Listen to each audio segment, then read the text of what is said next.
Buenos días, no sé si sin preámbulo, si vamos a usar micrófonos, si vamos a... ¿Así está bien? ¿Si escuchan? Ok.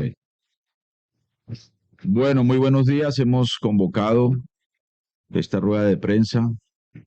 Los hemos convocado a todas y a todos ustedes, el Ministerio del Interior, el ministro Armando Benedetti y quien les habla, el ministro del Trabajo, con el propósito de presentarles a ustedes las 12 preguntas que hemos trabajado, que hemos formulado entre el Ministerio del Trabajo y el Ministerio del Interior y por supuesto las 12 preguntas que hemos conversado y que hemos acordado con el señor presidente de la República, presidente Gustavo Petro.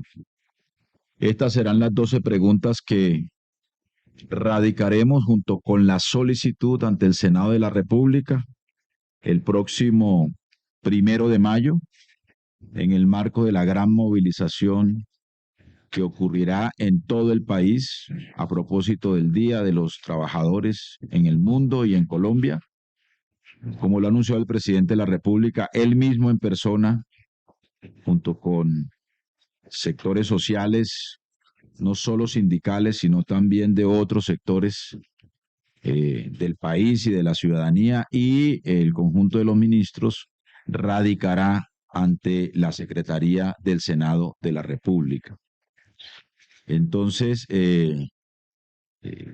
esta convocatoria del día de hoy es precisamente para presentarles al país y a ustedes estas 12 preguntas que constituyen, repito, el alma y la columna vertebral de la reforma laboral, que serán puestas a consideración para su votación de los ciudadanos y ciudadanas en la consulta popular, que esperemos sea avalada o sea eh,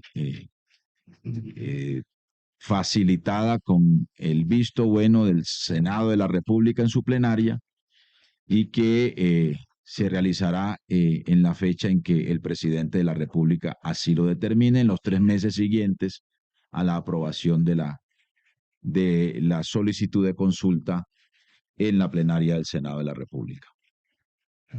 Oye, yo siempre te espero. ¿Eh?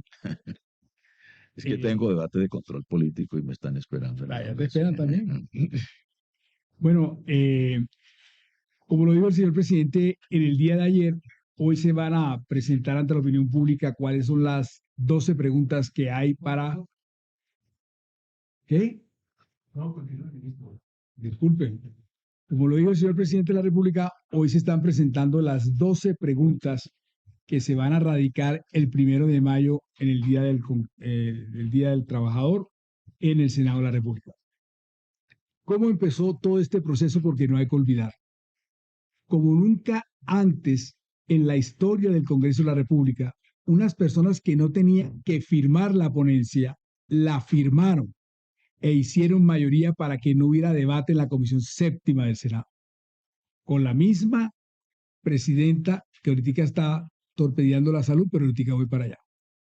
Entonces, todo empieza porque unas personas que no tenían que firmar la ponencia la firman negando el debate como nunca antes se había visto en el Congreso de la República.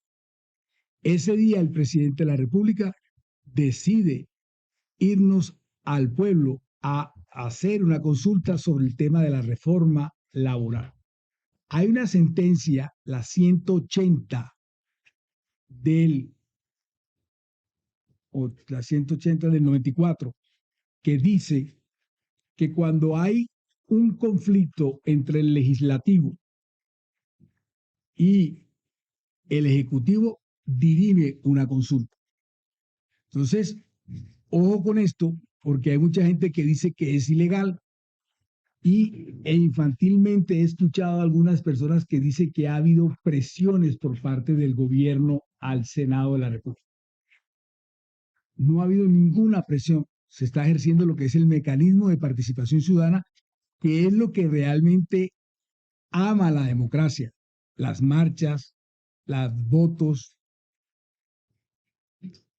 los pedimentos del pueblo para participar, las urnas, las pancartas. Eso es lo que ama realmente la democracia. Y con eso es lo que estamos haciendo nosotros, haciendo la consulta. No es ninguna presión para absolutamente nada, sino es para también diferenciar quiénes están con la clase dirigente y quiénes están con la clase obrera. Es así de sencillo ese punto. Yo no sé si tengan algunas preguntas para que se las hagan al doctor Sanguino. Ministro, el presidente hoy dice en su cuenta de X Sí. que si no va a pasar, no se aprueba en el Congreso, estas preguntas se podría facultarse al presidente de expedir por decreto. No, él dice, porque creo que la FM dice que no son vinculantes y son vinculantes. ¿Cuál es el proceso? El proceso es que el presidente y su ministro firman la solicitud de la consulta al Senado de la República. Tienen 30 días el Senado para pronunciarse sobre qué pasa con la consulta, si sí o si no. Ya el presidente del Senado, actualmente Efraín Cepeda, sabe del tema, porque la consulta popular de Claudia López se tramitó siendo el presidente del Senado de la República. Por lo tanto, él sabe cómo se tramita y se tramita como una proposición, sí o no, de acuerdo a lo que se dé para eso. No hay que hacer comisiones, ni ponentes, ni nada de eso. Entonces, una vez que pasa, si es que pasa, o si no se pronuncia el Senado, el presidente de la República tiene los siguientes 3 meses para convocar a elecciones. ¿Qué pasa si se gana la consulta? Si se gana la consulta, el Congreso tiene 2 periodos para entonces sacar la ley con base en lo que se aprobó la consulta, o si no, el presidente de la República lo puede sacar por decreto. O sea que sí es vinculante con base en los requisitos y los procesos que les estoy diciendo. No, y además para ser más precisos, el resultado de la consulta, si es afirmativo, es de obligatorio cumplimiento para el Congreso de la República de Colombia en el periodo inmediatamente siguiente. Si el Congreso no lo hace, el presidente queda automática y constitucionalmente facultado para expedir por decreto, por un decreto ley o por decretos, el contenido votado afirmativamente por los ciudadanos en la consulta popular. Así que aquí no hay tutía ni hay esguince. Es absolutamente claro que la consulta como mandato popular y como expresión de la soberanía popular es de obligatorio cumplimiento, primero para el Congreso y luego para el presidente de la República. Ministro, ¿está de acuerdo con promover la estabilidad laboral mediante contratos a término indefinido como regla general? Esto automáticamente, o la intención del gobierno es acabar contratos de prestación de servicios, contratos a término fijo. Si esta pregunta pasa, ¿eso se acabaría en Colombia? ¿Esa es la intención del gobierno? No, fíjate que la reforma laboral no dice eso. Dice como regla general el contrato a término indefinido. Y si es como regla general, quiere decir que hay circunstancias en las cuales opera el contrato a término fijo y el contrato a por prestación de servicios o el contrato a labor. Y eso, por supuesto, tendrá que definirse. Está definido en el proyecto de reforma laboral las circunstancias en las que eso ocurre. Yo te pongo un ejemplo. Tus colegas periodistas que trabajan en el Congreso de la República trabajan en una función misional, porque no hay cosa más misional en el Congreso de la República que la comunicación de lo que ocurre en el Congreso de la República. Y todos sabemos, quienes somos congresistas, el drama que viven los periodistas que laboran en el Congreso de la República por prestación de servicios. Cada 3 meses tienen que estar detrás de que les renueven el contrato a voluntad del presidente de la corporación respectiva, de la Cámara o del Senado.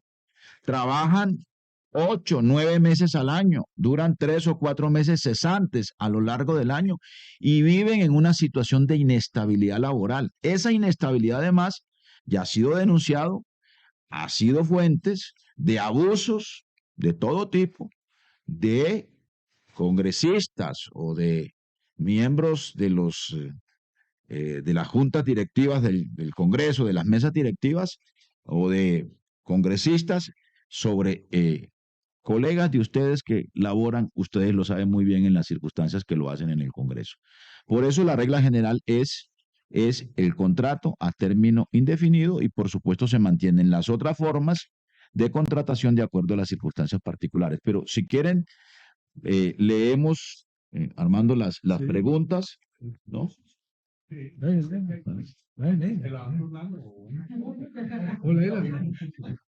ministro de Trabajo que trabaje.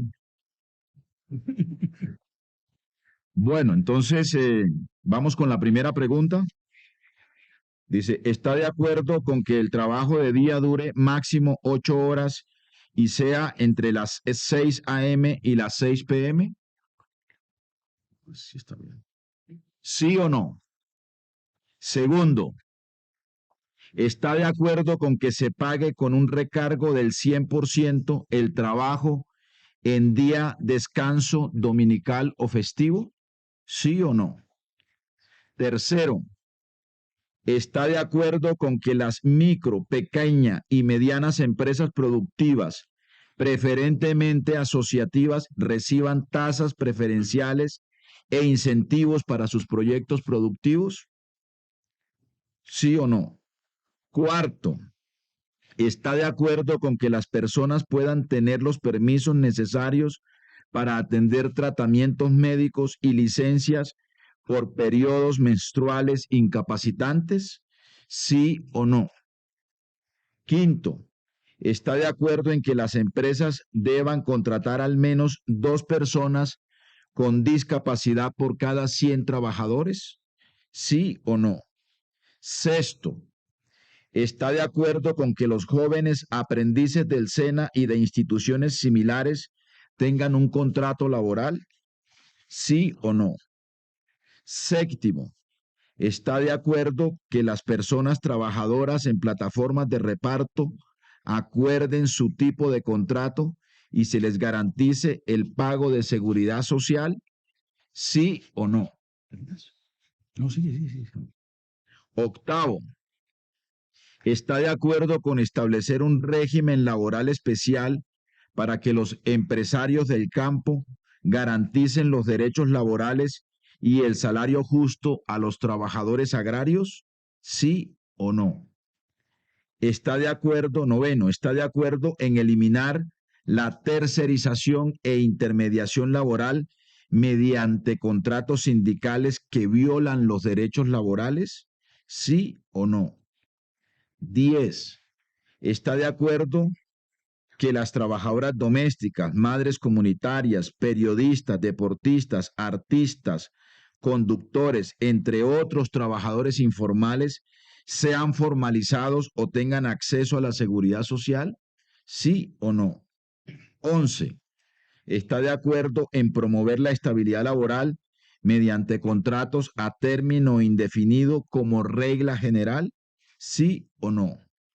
Y 12, ¿está de acuerdo con constituir un fondo especial destinado al reconocimiento de un bono pensional para los campesinos y campesinas? ¿Sí o no? Esas son las 12 preguntas que radicaremos junto con la solicitud ante el Senado de la República o que radicará el presidente de la República el próximo 1 de mayo y que serán puestas a consideración para su votación por parte de los ciudadanos en la consulta popular.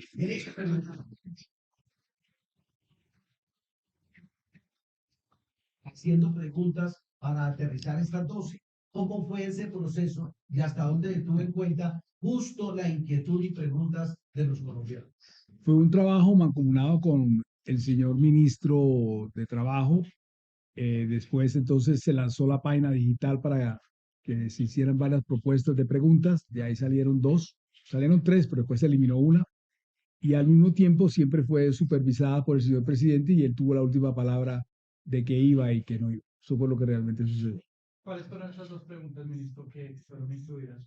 Una fue la del crédito y la otra no me acuerdo. La que se quitó fue una que logramos anunciar, que era la del subsidio para la paga de las horas extras. Se cogió, pero después se quitó.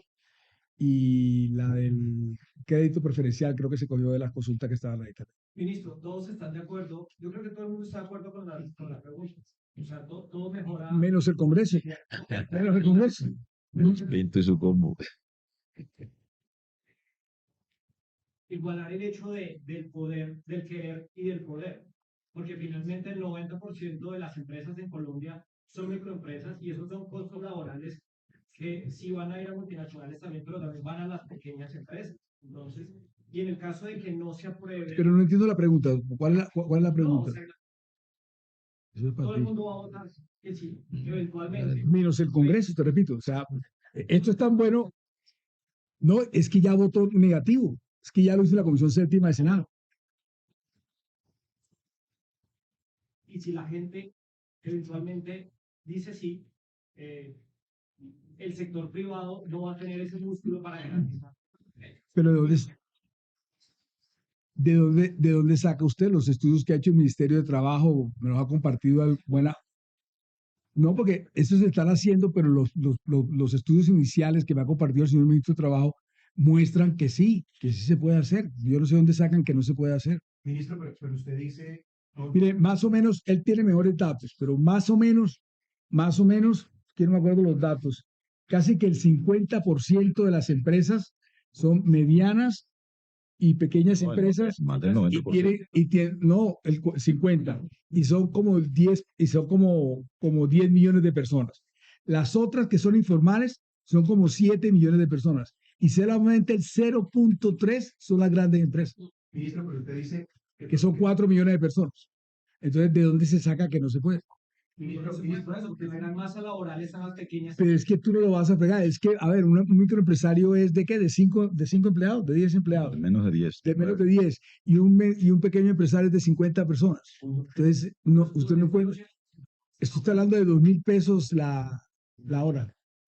Pero además quiero agregar lo siguiente. El punto 3 o la pregunta 3 tiene que ver precisamente con, tasas preferenciales e incentivos para los proyectos productivos o mejor, para la micro, pequeña y mediana empresa. ¿Qué quiere decir? Tasas preferenciales en crédito, que es un factor distinto al factor salarial en el proceso de producción de las empresas o de productividad de las empresas, y subsidios, que pueden ser subsidios, por ejemplo, en servicios públicos. Hoy a una microempresa en la costa caribe colombiana le cuesta más la luz o el servicio de energía eléctrica que lo que significaría pagarle un 25% adicional por festivos y dominicales. Así que es mucho mejor para ese microempresario que haya una acción del Estado que signifique incentivos en factores distintos al factor salarial, ¿no? Que quitarle o disminuirle derechos a los trabajadores so pretexto de que eso no ahoga ni ahorca financieramente a las empresas. Las empresas no se están ahorcando, las pequeñas y las micros y las medianas empresas no se ahorcan en Colombia, ni fracasan, ni siniestran por los costos laborales. Eso es una ficción. Exacto. Del discurso de algunos sectores empresariales. Excúsame, esos otros factores salariales son los que más inciden, ¿no?, en la quiebra de las empresas pequeñas, medianas y grandes. Así que aquí lo que estamos proponiendo o lo que le estamos preguntando a los colombianos es si están de acuerdo con tasas preferenciales en materia de crédito y con subsidios o estímulos o incentivos de otro tipo distinto al factor salarial. Porque aquí, digamos, la gracia de esta apuesta de reforma progresista del gobierno y el sentido es garantizar trabajo digno y decente y al mismo tiempo proteger el empresariado, los empleos y la productividad. Mira, te complemento con esto. Consultado con expertos de la Dirección Nacional de Planeación, con Hacienda y con Trabajo, es mentira que una reforma laboral te dé más puestos o no te dé más puestos. Ya tuvimos una en el 2002 y nunca buscó más sitios de trabajo para los colombianos. O sea que es mentira ese sofisma con el cual nos quieren distraer.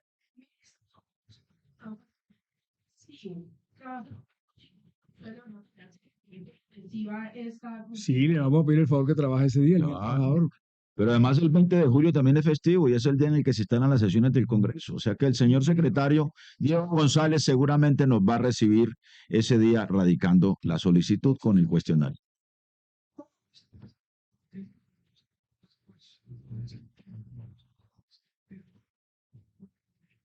Están hablando de la última pregunta del bono pensional para los campesinos. ¿Ese bono de cuánto sería y de dónde va a salir tanta plata? Eso es eso. Bueno, nosotros tenemos un sistema pensional que arranca el 1 de julio. Ese sistema pensional ya tiene previsto un bono solidario o una pensión solidaria para aquellas personas que no han cotizado en su vida laboral. Hoy hay un programa que se llama Colombia Mayor, que entrega a 1.700.000 adultos mayores un bono bastante precario, para decirlo menos, de 80.000 pesos mensuales.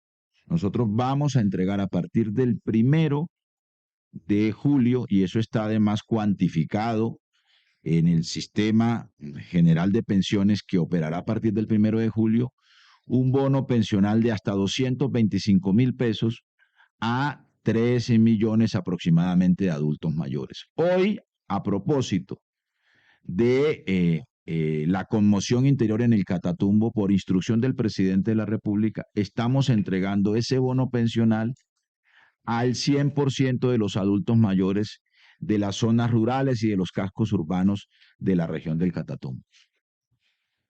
Un bono exclusivo para los campesinos. Eso es, No,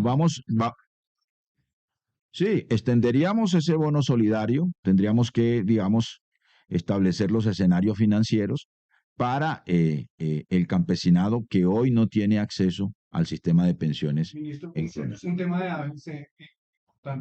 Una pregunta para usted y otra para el ministro del Interior. El tema de la ABC es cómo va a funcionar el tema de las preguntas, es decir, por bloque se contabilizan las preguntas de sí o no, cómo se votaría todo ese bloque, cómo se aprobaría, como un tema de ABC. Digamos, si unas preguntas tienen mayoría no y otras sí, cuáles pasan, cuáles no, cómo va a ser todo ese proceso de las preguntas una vez ya estén en la consulta. No sé si, No, si me hago explicar. sí, Y la segunda para el ministro del Interior, el jueves creo que se vence el decreto de conmoción interior. ¿Ustedes van a prorrogar ese decreto que se tiene pensado sobre la conmoción interior en Norte de Santander? a ver, sobre la primera pregunta, sobre la Tiene que pasar el umbral cada pregunta. Cada pregunta tiene su umbral. Claro. Y segundo, lo del decreto de comisión interior se está estudiando, pero si se prorroga o no. Usted sabe que esta vez es por parte del presidente. Entonces se está estudiando. Ministro Benedetti, usted ahorita hablaba, al responder la otra pregunta, de que la gente o la ciudadanía va a votar que sí todas las preguntas. No, yo no dije eso. Bueno, pero Lo dijo fue tu compañero. lo hicieron acá y dijo que la ciudadanía sí, pero que el Congreso no. La pregunta es, No, yo dije que el Congreso no la había votado. ¿cree usted, como ministro de la Política, que tiene el gobierno las mayorías en la plenaria del Senado para que la consulta pase? No las tenemos, pero soy optimista en que sí. O sea, si ustedes están conscientes, porque lo han expresado aquí, de que esas preguntas son loables y deberían pasar y son necesarias, porque son con base en convenios internacionales y con fallos de la Corte Constitucional, ¿por qué el Congreso diría que no? Ahora, segundo, porque unas personas que han sido elegidas popularmente, ¿por qué le van a negar al pueblo que puedan votar? Tercero, al presidente Uribe le aprobaron el referendo, al presidente Santos le aprobaron el plebiscito, a la doctora Claudia López y a Duque le aprobaron el tema de la consulta popular. Si aquí no se aprueba, lo que hay es una conspiración contra la clase obrera y contra el presidente de la República. Pero si no se, digamos, aprueba, ¿cuál paso seguir entonces? Pero tú sí entiendes lo que te voy a contestar, porque la última vez no entendiste. No, yo te digo, la vez pasada no entendiste. No te contesto. Yo sí lo entendí. No entendí, el único que no entendió fuiste tú. Ministro, una pregunta. Quiero decir al presidente Gustavo Petro que se incluye Ah, en bueno, la consulta popular. Pues si el no tema de la entendió. reforma. Ministro, decía el presidente Gustavo Petro al comienzo que se quiere incluir esa consulta popular, el tema de la reforma a la salud. ¿Cómo es que estos tipos se están riendo aquí? No dejan oír. Dijo que iba a incluir la reforma a la salud porque no se incluyeron preguntas del tema y si se hunde que hay otra consulta o qué va a pasar. No, él no dijo eso. Presidente, No, ¿dónde lo dijo? Bueno, finalmente y de manera afortunada y acertada, hemos acordado con el presidente que esta consulta, como se originó por un bloqueo institucional a la reforma laboral, se refiera a la reforma laboral, y yo creo que esa es una muy buena noticia. Ahora, pues yo creo que el pueblo colombiano, los trabajadores, los 25 millones de colombianos que componen la fuerza laboral, están absolutamente conscientes y decididos a participar en una decisión sobre su vida, sobre sus derechos, que no puede quedar en las mezquinas manos de 8 senadores de la Comisión Séptima del Senado de la República. Y si se hunde la reforma a la salud, ¿qué tienen pensado el gobierno? Bueno, hablemos de la reforma a la salud. Miren lo que está pasando ahora con la reforma a la salud. Hicieron 4 mesas técnicas. La última acabaría el 20 de mayo. O sea que se empezaría a discutir el proyecto el 27 de mayo. O sea que quedarían más o menos 23 días para que se discuta en la comisión y se discuta en la plenaria del Senado. Eso es una vulgaridad. Es una vulgaridad total, porque así como un día se reunieron como una especie de asalto para hundir la reforma laboral, entonces a esta le dan el tratamiento completamente diametralmente al revés. Extienden lo más posible las mesas técnicas para que no se debata otra vez. Miren ante lo que estamos. A un congreso, yo estuve 20 años en el congreso. En los 2 años también estuve. Yo nunca había visto un congreso tan apagado, tan achicopalado. Levantan todos los días a las 5 o 6 de la tarde. No se debate nada, no se discute nada, no hay debate de control político. O sea, es una cosa bastante absurda lo que está pasando en el Congreso de la República. Y ustedes callados, porque ustedes no señalan ese tipo de situaciones. Ministro, ¿cuál va a ser la estrategia del gobierno para lograr esos 55 votos en el Senado, teniendo en cuenta las tensas relaciones, sobre todo con el presidente Cepeda? Yo creo que el diálogo, yo con Cepeda tengo las mayores cordialidades. Él también ha sido cordial. Tenemos una amistad de hace, yo no sé, hace más o menos casi 25 años, casi 30 años de amistad. Él es de Barranquilla, yo lo conozco bastante, conozco a él, a su familia. Entonces yo creería que, espero que la política no termine afectando ese tipo de relaciones y que sean cordiales también desde el punto de vista institucional. Entonces yo tengo confianza en Cepeda y en el buen manejo que le vaya a dar a las sesiones. Y con las demás bancadas, ¿cuándo cree esa estrategia? Pues comentarles estas preguntas. ¿Ustedes están de acuerdo con estas preguntas? Yo quisiera que alguien me alzara la mano a quien no le gustan las preguntas. A nadie. Entonces, ¿por qué en el Congreso alguien la va a alzar? A eso es lo que tienen que estar ustedes vigilantes y ayudar. Ministro, si no alcanza el umbral, ¿cuál va a ser el plan B? Pero ¿por qué me vas a hablar de cosas trágicas? Yo nunca me la paso hablando de cosas trágicas. Vamos a tener el umbral. Déjame, Va a ganar el sí. pero Mira. no he pasado la primera catarata, que es la del Senado, y tú me quieres hablar de la segunda. Pero déjame pasar el primero. Piano, piano. O sea, si no estuviéramos seguros de que estas preguntas van a tener el umbral y van a obtener el sí, no las estuviéramos proponiendo. Así de sencillo. Bueno. Yo quisiera preguntarle lo siguiente. ¿Cómo está prevista o cuál es la estructura que se va a dar en las regiones para aquellas personas como mi caso, que va a salir de pueblo en pueblo, por lo menos del Atlántico, a promover la consulta popular?